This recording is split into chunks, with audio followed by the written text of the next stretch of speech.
Aha ni mu kagari ka Ntunga, umudugudu ni Kabacuzi, umurenge ni Munyiginya, akarere ni Rwamagana. Iyi nzu mureba murabona ko hariho umuhanda uyobokayo.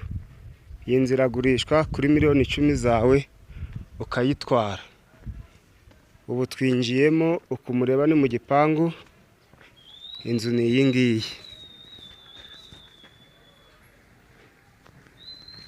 Miliyoni 10 ni amafaranga make kuri iyi nzu rwose, kandi hari ibikorwa by'amajyambere uko wabitekereza kose. Amashuri arahegereye, ivuriro riri hafi, umuhanda wa kaburimbo uri hafi, amazi arahari, ntacyo muzatuburana.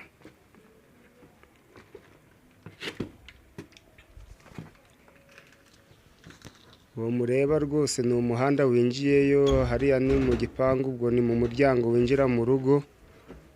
Uko mureba iyi ni inzu yose, ndaje mbereke no mu gikari.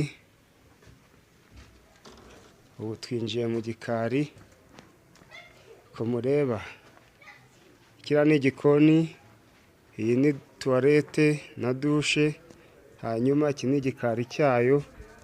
Murabona ko ari ahantu heza. Hanyuma aya ni amazi murayabona, kandi haratuwe neza, ntabwo wavuga ko uzaba utuye wenyine. Ibindi muzahamagara kuri iyi nimero tugiye kubabwira, 078 078 31 50 844. Hanyuma mugahamagara, wenda hari ubundi busobanuro mukeneye mukabaza rwose, bakababwira ibyiza byaho, cyangwa mukaza bakabahatambagiza mukahabona, tukabona ko mushimye. Hanyuma kandi hari na pariseri, ntabwo ari iki gipangu gusa. Inyuma y'iyi nzu uko tureba, iyi ni pariseri yayo, wahakoresha ibyo ushaka byose ugatera imbere. Ufite nawe aho ugurisha wahatubwira tukakwamamariza, nta kibazo.